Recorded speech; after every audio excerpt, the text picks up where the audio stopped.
बहुत मार्मिक प्रसंग है और बहनों विशेष करके आप इसको सुन लेना। यदि इस मर्म को जान लिया तो इनका भी उद्धार है, ये धरती का भी उद्धार है और होने वाली पीढ़ी का भी उद्धार है। बशर्ते ये कि तुम गौर से सुनो, तुम सृष्टि की रचिता हो, शुरुआत तुमसे होती है। जिस घर का आंगन शुद्ध होता है ना, उस आंगन में भगवान आते हैं। पता लग जाता है कि ये महिला दालदरण है कि शुद्ध है। हम तो कई कई बहनों की वाणी से पता लगा लेते हैं, व्यवहार से पता लगा लेते हैं। जब ये बोलती है ना, तब पता लगता है कि ये कैसी औलाद पैदा करेगी। ये भोजन बनाती है, तब पता लग जाता है ये भगवान को कितना प्रसन्न करती होगी। इसलिए आज माँ और बेटे पे चर्चा हम करेंगे आधे घंटे के लिए, उसके बाद में फिर चर्चा होती रहेगी। पर मैं उस राम की कथा आपको निवेदन करूं कि जिस राम ने अयोध्या में जन्म लिया है और ऐसी घटना घटी है कि पूरा हृदय हिल गया था साहब। दुनिया की एक एक शख्सियत जिसने भी सुना था, बहुत बुरा हुआ, बहुत बुरा हुआ, बहुत बुरा हुआ। और बुरा क्या हुआ था, हम तो छोटी छोटी घटनाओं पे ढेर हो जाते हैं। राम से पूछो रे दुनिया वालों, जब राम धरती पर आया था ना, उस समय सबसे पहली गजब की घटना घटी थी। बाप का मरण, सीता का हरण। और राम को 14 साल का वनवास ऐसे दिग्गज आदमी को हुआ था जो स्वयं ब्रह्म कहलाता था, स्वयं ब्रह्म कहलाता था। इसकी शुरुआत इसके बाप की मौत से हुई थी। और जब इसने जंगल में अपने कान से सुना है दशरथ जी नहीं रहे,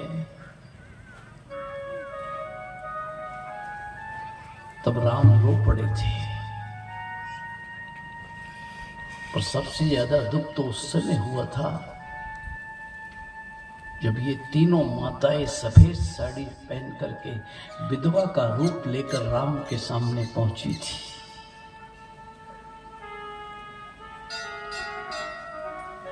ऐसी सौभाग्यवती मां जिसने ब्रह्म को जन्म दिया, वो मां सफेद साड़ी में अपने बेटे के सामने। आप बताओ इस समय कि उस समय क्या विधि, सती प्रथा नहीं चलती थी। ये तो द्वापर तक चली। राजा दशरथ जैसा सत्य वक्ता और कौशल्या जैसी माता, क्या वेदव्य देखा जा रहा है साहब। मां विधवा के रूप में सामने आ, मां के चरण छुए थे, श्री राम के प्राण निकल गए थे। मां ऐसा क्यों? बेटा मैं अब तक तेरे पिता के साथ सती हो जाती, केवल मैं तेरी आस लगा करके बैठी हूं, मेरा बेटा राज तिलक राजगद्दी पर बैठ जाए, मेरी आत्मा शांति हो जाएगी। ये कैकेयी के मुंह से शब्द सुना था। खैर, राम ने वो घूंट भी पी लिया। 14 साल में जो घटना घटी, सीता का हरण, वो घूंट भी पी लिया।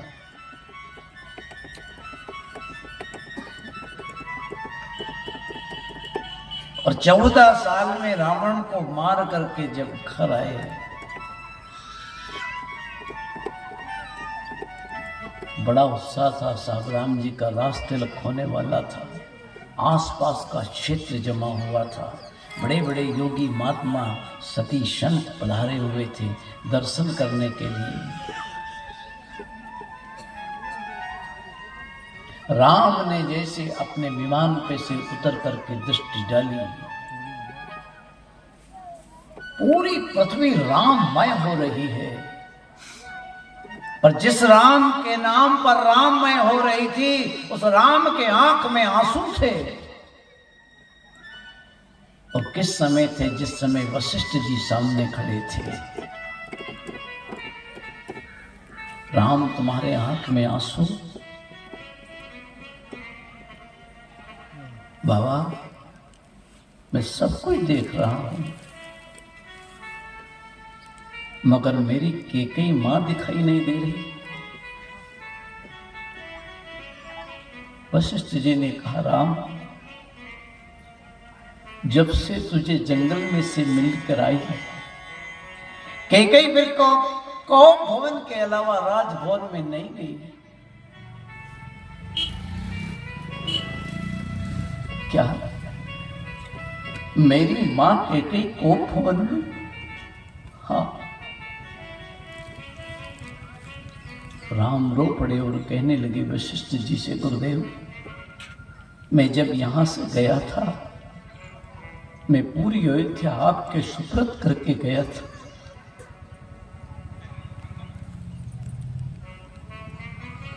मेरी मां को फोन में रही और 14 साल से तुमने जाकर के उसको समझाने का प्रयास भी नहीं किया। बेटा उसको कहते हैं जो मां के दुख को दुख समझे, और मां उसको कहते हैं जो अपने बेटे के दुख को दुख समझे। वशिष्ठ जी ने कहा, राम मेरी मजबूरी थी। मर्यादा मर्यादा होती है। ऐसा कहा जाता है कि विधवा स्त्री अकेली हो तो एकांत में किसी आदमी को उसके पास नहीं जाना चाहिए। मैं तुम्हारी मां को समझाता, कौम भवन में से राजमहल में लाता, मगर तुम्हारी मां विधवा थी और मैं विधवा नारी के पास में एकांत में नहीं जा सकता। इतनी मर्यादा है हमारी भारतीय संस्कृति में। अकेली विधवा के पास में कोई पुरुष नहीं जा सकता, ऐसा हमारा शास्त्र कहता है, वशिष्ठ जी कहते हैं। राम ने कहा, अब तो मैं हूं, चलो। वशिष्ठ जी को लेकर के राम जी गए। कृष शरीर हो चुका था केकई का। राम ने कृपा भरी दृष्टि डाली, केकई का शरीर सुंदर हो गया। उठ करके केकई से राम गले मिले, चरणों में प्रणाम किया। मां तेरी इच्छा थी ना मेरा बेटा राजा बने? हाँ, तेरा राम अब राजा बनने जा रहा है, जल्दी तैयारी कर। एक बार तो केकई मुस्कुरा दी और मुस्कुराने के बाद में कहा, राम मुझे बहुत खुशी है कि मेरा बेटा राम राजा बने। इस संकट से तो मैं उबर गई, परंतु एक संकट दूसरा खड़ा हो गया। मां तेरे साथ दूसरा संकट? तेरे संकट के लिए मैं अपने प्राण देने को तैयार हूं। तेरे संकट के लिए काल से लड़ने को तैयार हूं।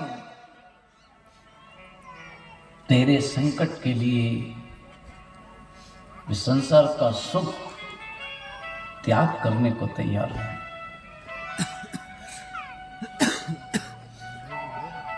बता क्या कष्ट है? केकई ने कहा, बेटा मैं जब बताऊंगी, जब तू मुझे वचन दे दे, मेरे संकट का हरण कर लेगा। मैं जो कहूंगी उसको स्वीकार कर लेगा।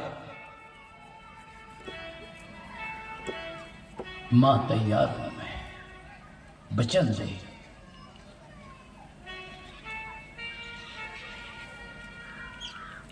वचन दे दिया, बेटा अब सुन, तू तो वनवास को चला गया, तेरा भाई भरत आया। 50 शब्द बोलने के बाद में एक बात तो उसने ऐसी कह दी कि तूने राम को वनवास मांगते समय अपने आप से नहीं पूछा, तेरी जवान गल के नहीं गिर गई, तेरे मुंह में कीड़े नहीं पड़ गए।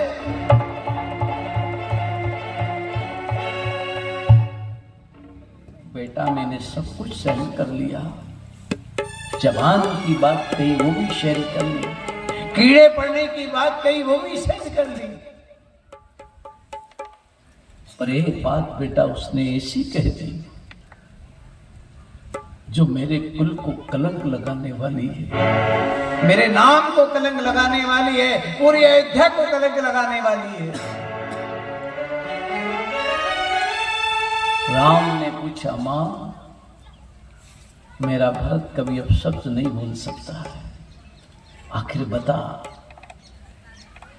मेरे भाई ने तुझे कौन सा शब्द बोल दिया? कैकेयी ने कहा, राम सब बात कहने के बाद में आखिरी में उसने एक बात कही कि मैंने तेरी कोख से जन्म लिया है, बने मैंने कोख से जन्म लिया है, पर आज के बाद में मैं तुझे अपनी मां नहीं कहूंगा।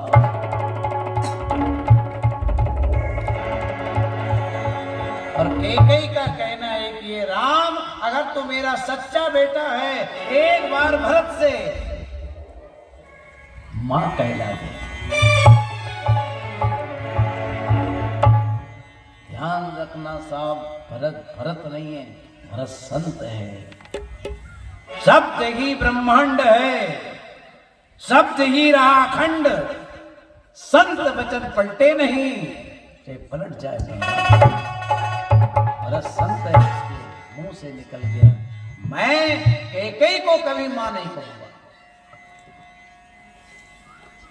बहुत बड़ी जिम्मेदारी थी राम के ऊपर, और कैकेयी एक ही बात कहती थी, बेटा एक बार तू भरत से मां कहला दे।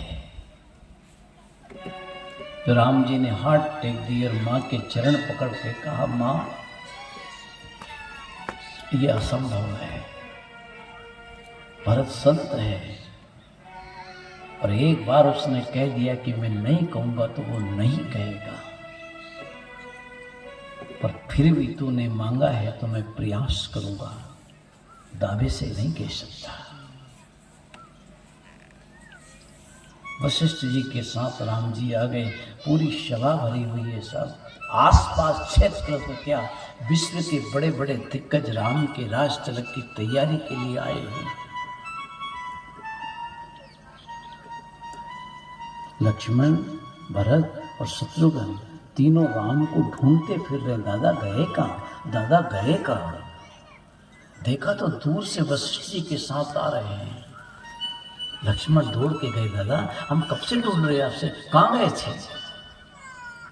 राम जी ने लक्ष्मण से पूछ लिया, क्यों रे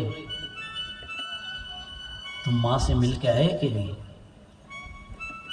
हम तो आपका इंतजार कर रहे थे, अब चलेंगे हम। राम जी ने कहा, चलो चलो चलो, बुला भरत को बुलाओ और शत्रुघ्न को बुलाओ। चारों भाई इकट्ठे हुए वशिष्ठ जी के साथ में मां से मिलने के लिए चले। आगे राम, पीछे वशिष्ठ, तीनों भाई पीछे। शायद भरत शत्रुघ्न के मन में ये है कि ये शायद मां कौशल्या से मिलने जा रहे हैं, पर चलते चलते जहां से रास्ता मुड़ा था कौशल्या के महल का, उसको छोड़ करके कैकेयी के महल की तरफ जाने लगे। लक्ष्मण ने मन में कहा कि ये कहां जा रहे हैं, उस कुंता के दुर्भाग्नि के महल में, पर अब राम चले गए, मना कैसे कर सकते हैं साहब। वशिष्ठ सहित कैकेयी के पास पहुंचे। राम को एक दायित्व मिला था और दायित्व ये था कि एक बार तुम मुझसे मां कहला दे। राम जी जैसे गए, सबसे पहला दाव चला। कैकेयी बैठी हुई थी। कैकेयी मां के जाके चरणों में प्रणाम किया। सोचा शायद भरत भी करेगा, लक्ष्मण भी करेगा, शत्रुघ्न भी करेगा, पर वो दाव उल्टा निकल गया। राम ने प्रणाम किया पर तीनों भाई ने प्रणाम नहीं किया। राम जी ने दूसरा दाव चला। राम जी तुरंत जाकर कैकेयी मां की गोद में बैठ गए। शायद मेरा अनुसरण दो तीनों भाई करेंगे, पर उनने देखा तक नहीं। राम के हाथ पांव फूल चुके थे, हथियार समाप्त हो चुके थे, तब राम ने अंतिम दाव चला। गोदी में बैठे बैठे राम जी ने भरत से पूछ लिया, भैया भरत इधर देखो। आदेश दादा। भैया भरत बताओ मैं किसकी गोदी में बैठा हूं? भरत को जवाब देना था। भैया बताओ किसकी गोदी में बैठा हूं? तो भरत को मजबूरन कहना पड़ा, दादा आप अपनी मां की गोदी में बैठे। एक बार जब कैकेयी ने मां शब्द सुना, अपने